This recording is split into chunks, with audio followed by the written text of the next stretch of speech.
kind of quit. And it was enough for me. I thought, well, I've made 5 records and I've had a good time, and I'm, you know, I'm not even 30. It's kind of like, it's a great time to say goodbye. And I don't know whether they felt the same way, but I'd definitely given it everything I could. I went back to England, bought a small cottage in the country, got married, settled down. And then I started to miss New York, which was kind of weird because I'm living in the countryside. You know, it's like, you know, all creatures great and small. You know, it really was. It was the Lake District and small, beautiful little village in Sedbergh near Kendal. And 2 lawyers got me out of a record deal. And I went to LA to meet EMI, and they signed me to this really good deal. And I didn't go home for about 3 months. It was like one of those things. I started to write the record, and it happened. It happened so quick. I'd had such a lot of time off that by the time I hit the ground again, I was not just running, I was racing. You know, I was really understood what I wanted to do, and I was no longer with this other record company, and the new record company actually liked what I was doing, you know. So, and man, it happened so quickly, you know. And instead of just doing like some work, meeting a few guitar players, signing the deal and going home, I had to stay in America and finish it, which leads us into Missing You, because at the 11th hour, we were mixing the record. They had this great band, Donny Nosov on bass, Gary Myrick on guitar, and Curly Smith on drums. It was a tragically great band. And we'd blazed through this record, written a lot of stuff together, but I knew we hadn't got a big single. I just knew it, and there was something missing. It's like making a jigsaw puzzle, and there's a piece missing, and everybody's looking at the jigsaw going, yeah, it's great, isn't it? You're going, yeah, but there's a piece missing, and nobody got it. And I was going away while David Thorner was mixing, and I was trying to write something else, and I didn't even know what. And a friend of mine had this backing tape. We were working on this song in his studio, and I'm in the bedroom singing on this mic, and he's got a studio in his living room. And we were trying to find this tape we'd been working on for this song. We couldn't find it. It kept stopping the tape machine. And he hit the button at the wrong time, and this backing track came up. And I said, what's that? He said, oh, it's just, you know, it's nothing. I just did it last night. And it was like, boom, dun, dun, dun, dun. And I thought, no, that's right up my street, that. What do you got? So he put that up on the headphones and the mic, and I went back in the bedroom microphone situation and sang the first verse chorus of Missing You without missing a beat. And that's what I was saying about, like, knowing there's a piece missing. Your subconscious is working overtime. I haven't been back to New York. I haven't been home to see my wife. And I'm really kind of feeling it. And Missing You came out, you know. And on that microphone, in that moment, after the first verse chorus, I choked. You know, it was like everything I've been walking towards in my life happened in that moment. And I knew that it was number one. And I knew my life would never be the same again. And that's, you know, true story. Can you do Missing You? Would you do this? Great. We can. This is the song that knocked What's Love Got to Do With It?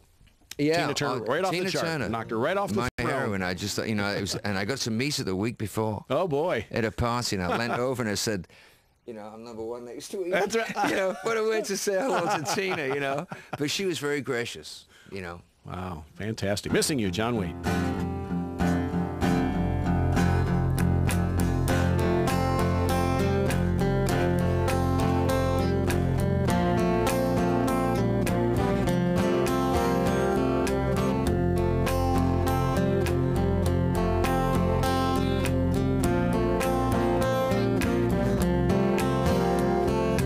Every time I think of you, I always catch my breath, and I'm still standing here, and you're miles away, and I'm wondering why you left. And there's a storm that's raging through my frozen heart tonight. I hear your name in certain circles, and it always makes me smile. I spend my time thinking about you, and it's almost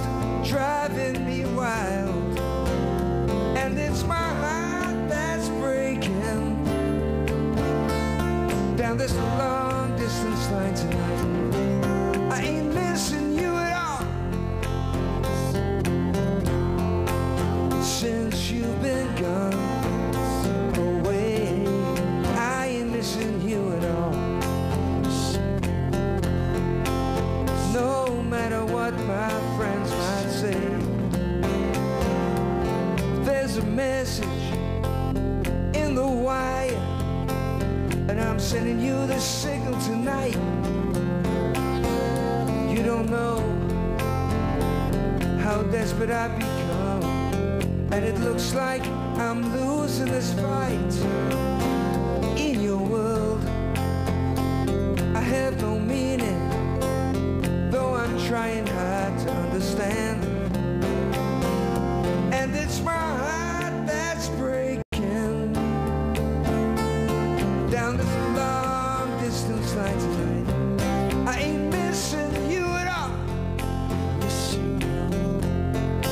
Since you've been gone away, I ain't missing you at all. No matter what my heart might say, there's a message that I'm sending out, like a telegraph to your soul. And if I can't bridge this distance, stop this heartbreak on below, I ain't missing you at all. Since you've been gone away, I ain't missing you at all. No matter what my heart might say, I ain't missing you at all. I can lie to myself these days, I ain't missing you. I ain't missing you. I ain't missing you at all. I can lie to myself these days, I ain't missing you. Woo! They're cheering around the world. John Waite, Missing You. What a huge, huge mega hit. Yeah. I'll tell you what. Was that the highlight for you in the career? Well, yeah, I was living in New York before that, and I was kind of living on 72nd Street in a crash pad, you know, sleeping on the floor on a mattress and stuff. Times were pretty tough. And I got to know all the neighbors and the old ladies on the street and the newspaper sellers. I was a New Yorker, you know. And then when I came back to New York, I'd go up there and see these people, and they were kind of real proud of me, and it was kind of, I really felt validated with that. It wasn't so much the #1 thing or the success, it was like being in New York, and 6 months before, I was living off like $200 a week in New York, you know, it's kind of tough. And then I was sort of like, you know, top of my game, really. But the thing that really touched me was that, the transition from being, and they were kind of like really proud of me and pleased. And I really took that to heart. I thought that was really kind of wonderful, you know, and the rest of it was great too. Right. When you're #1, you always get a good table in a restaurant. And no sleeping on the floor anymore. No, well, it was a mattress, but it was pretty funky, you know. It was like Me and the Roaches, you know. It was pretty serious. Now, you guys chose the name Bad English. Yeah. And right at a time when there was a band called Modern English. Well, you know, I never thought of that, but it was meant to be the spin you put on a ball when you're playing pool.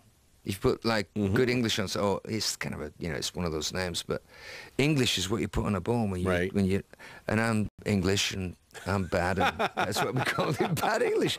I don't know. I mean, it's one of those things we're all trying to like agree on something, you know, and it was difficult, and we're all kicking in such a lot. It didn't really matter who came up with it, as long as it sort of looked good in print. So and we got away with it. You know, we had a lot of success for like 2.5, 3 years. And you worked with a couple of guys who went on to be in Journey, John McCain, Neil Schon. Yeah.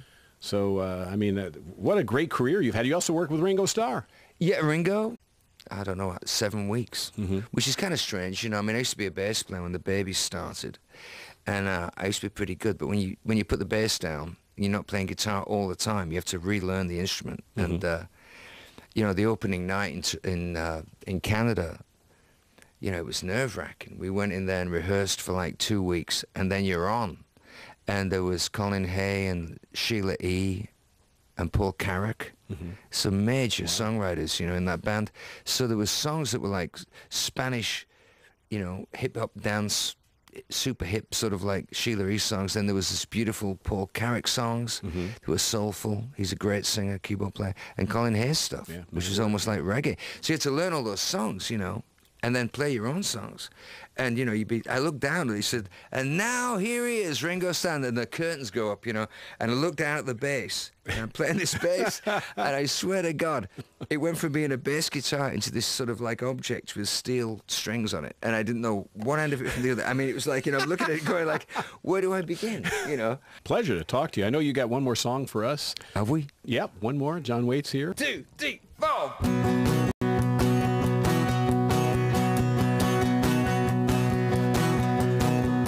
Talking, and they're saying that you're leaving, yeah. You're so unhappy, baby, the way that you've been living, yeah. Oh, we always wish for money, we always wish for fame. We think we've got the answers, but some things don't ever change. Doesn't matter who you are. Change what's in your heart will never change. Look in the mirror, you see how you've been taken. Ooh, you won't surrender, and oh, your heart is breaking. Oh, we always wish for money, wish for fame. We think we've got the answers, and some things won't ever change. So change, it doesn't matter who you are. Change what's in your heart will never change at all.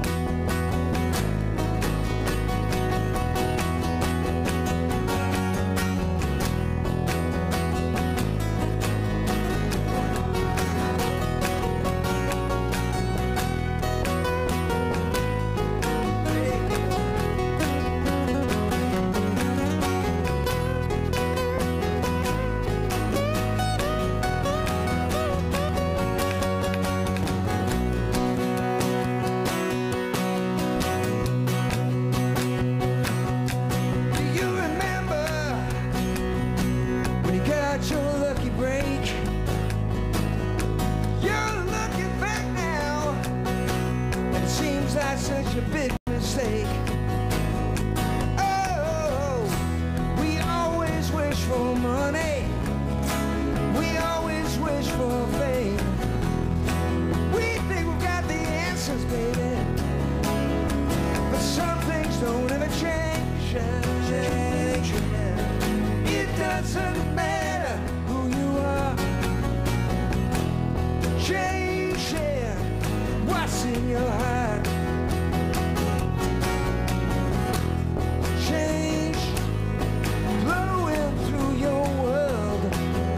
Single day, change, yeah, yeah, yeah.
Waite. Wow, wow, wow, wow. Thank you, people.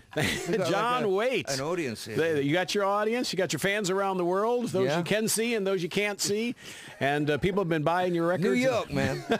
Yeah. Supporting your music. And what an honor it is to have you in our studios. Well, I really enjoyed it. So tell me, John, your album name again, the new album? It's called Wooden Heart Volume 2, Acoustic Anthology. There's a Volume 1 that's only 4 tracks. That's an EP. This one's got, I think, 12 or 14 songs. I forget. But it's really, I mean, honestly, I think it's some of the best things I've done, certainly as a singer, and being able to choose some of those songs and bring them back, like Missing You. Isn't It Time by the Babies, but just unplugged. Right. In God's Shadow, that I wrote with Keith Reed from Procol Harum. Just some beautiful, I mean, I like them, but I mean, it's a joy. I mean, you get older, and it's a joy to sort of look back at your career and do the stuff that you love so much, and it still have impact. It means a lot to me. Well, what a pleasure to have you here. Thank you, John, for doing this. God bless you guys. Great band. Thank you for having us. We really appreciate it. Can't wait to have you back. Thank you. John Waite, our guest, and you're watching Border Crossings. I'm Larry London.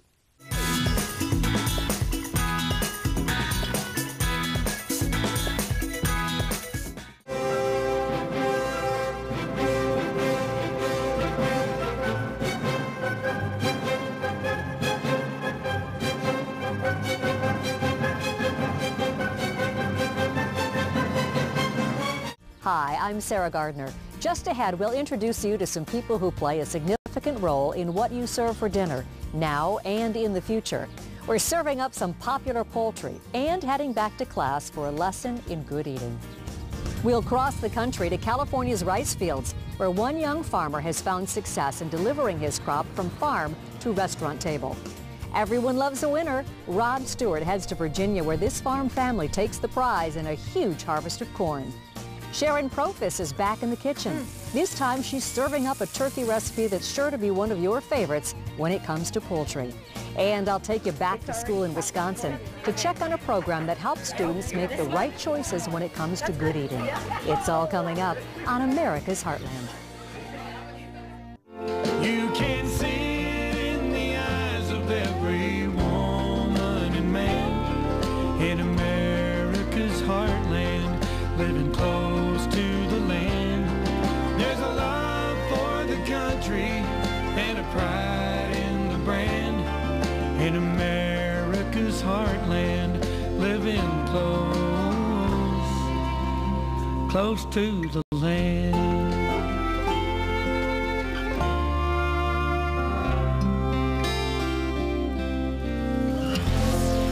Thanks for joining us on America's Heartland. Let's start with some changes in what we eat for lunch and dinner. Americans consume 3 times the amount of rice they did a generation back. On average, about 31 pounds per person each year. Rice is a key ingredient in meals at both Asian and Hispanic restaurants. But rice also plays a major role in cereals, food additives, even beer. California is a major producer of rice. Our Jason Schultz visits one farmer looking to deliver his harvest to new markets.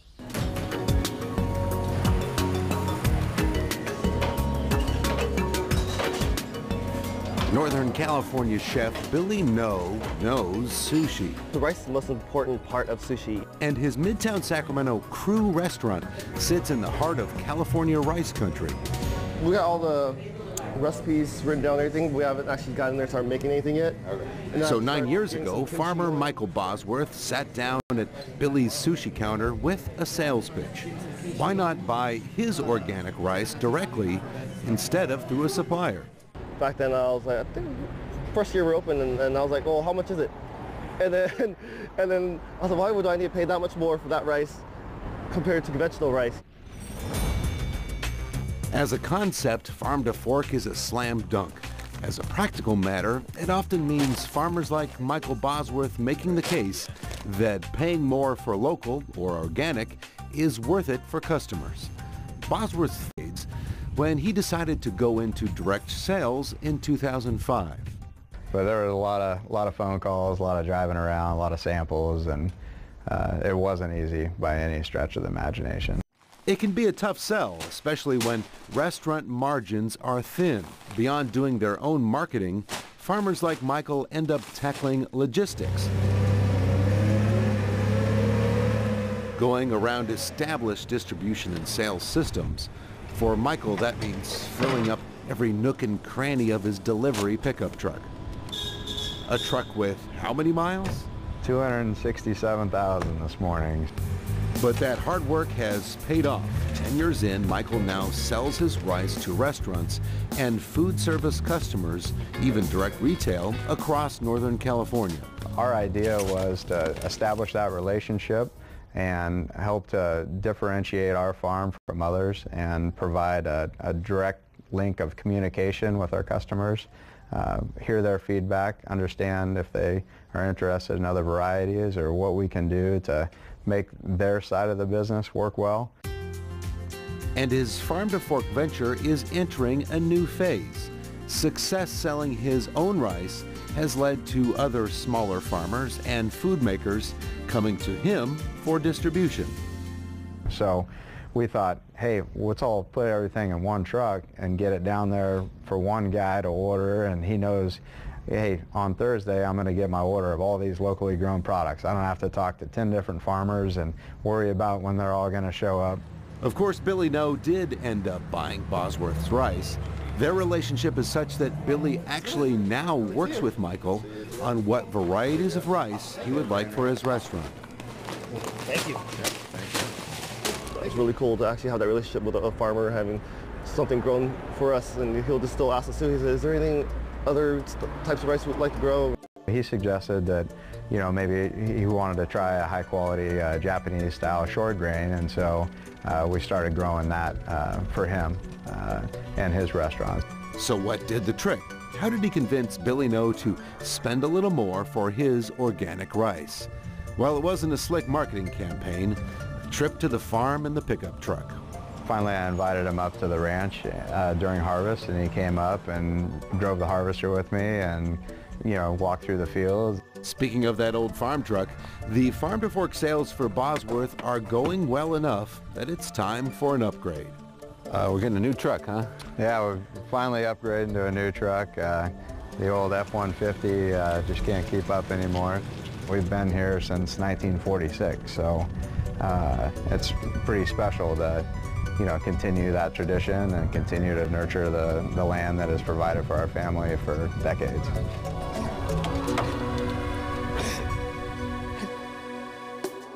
Rice is the primary food source for a significant portion of the world's population. It's grown in more than 100 countries on every continent except Antarctica. Use plenty of water when you're preparing rice. That's because cooked rice will swell to more than 3 times its original size. Whether it's rice or another crop, farmers like it when the weather cooperates and they're able to get their crop into and out of the ground fast and efficiently. When that happens, it's a good bet they'll have a harvest to brag about. That seems to be the case for one farmer that Rob Stewart met in Virginia. He and his family have touched on a formula that's delivered prize-winning results.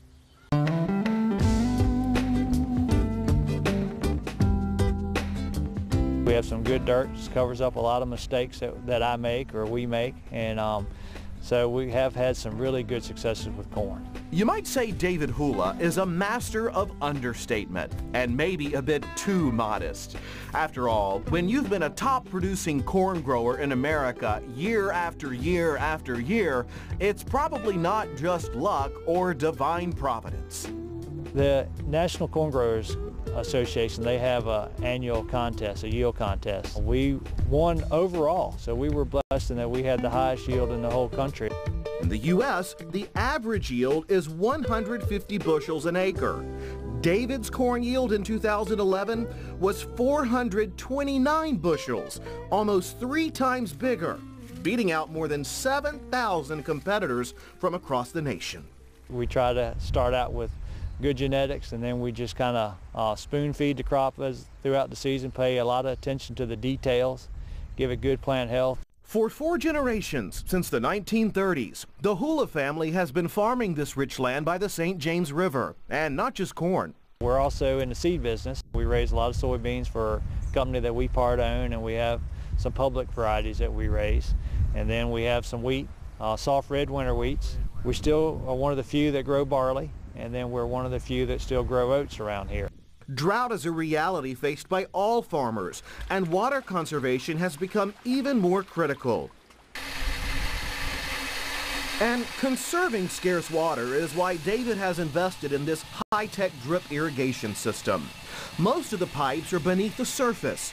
The water is mixed with fertilizer going straight to the roots. And this high-tech gadget uses solar panels and satellites to check moisture levels as deep as 5 feet below the surface. I can log in and just like checking emails, I check how much my moisture is in the ground. And then we can also document whether we're doing right, wrong, or how we can fix some problems if we overwater or underwater. After the harvest and the almost yearly accolades, the Hulas still find they need to generate other revenue streams. That's one reason they share their farm with city folks. A giant corn maze each autumn, and a farm museum, a collection of old farm signs and antique equipment, including this seed cleaner. A place to share the history of agriculture.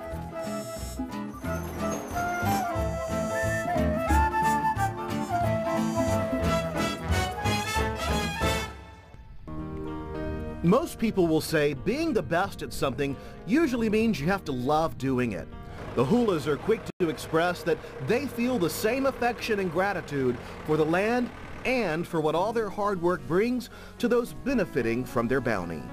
The more we show our urban neighbors that we're not competing for anything that they got going on, that we're good stewards, that helps us. We're out here helping their lifestyle by giving them some of the safest, best food in the world, and we're trying to feed the globe.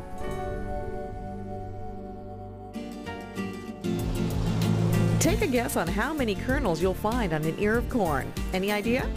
Well, 1 ear of corn will average 800 kernels arranged in 16 rows. Corn is America's #1 agricultural crop, but it's grown everywhere around the world except for Antarctica.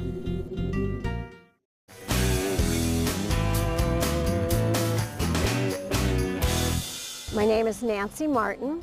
I'm a large animal veterinarian. And that means I spend a lot of my time driving from ranch to ranch, working on preventive health projects for cattle, sheep, swine, humane animal rescue. The first ranch might be a place where I'm semen testing bulls. Why am I doing that? Because one bull produces about 30 to 50 calves annually, and if his semen is no good or he's lame or he can't do his job, people want to know about it. Maybe the next ranch is pregnancy detection in some cows. Okay, let's pull him right up over here. And use all your best handling skills. Hi, good boy. Then maybe I'll go over to a horse ranch and I'll be looking at somebody's horse who has maybe not a lameness, but a performance deficit. About 80% of the profession is now female. I think the profession is associated with caregiving, nurturing, developing, prevention. Those things kind of all go together. So we're recognizing that being a healthy animal or a companion to us involves a more holistic look at their health care. In humans, we know bad teeth, dental disease can contribute to heart disease and kidney disease. It does the same thing in animals. This treatment for Meta is to help her with stiffness, and so we want to make sure that they have a long life and then the best quality of life. When they're well cared for and their needs within their species are met, we get a better product. We feel better about how we got that product, and we feel better about ourselves.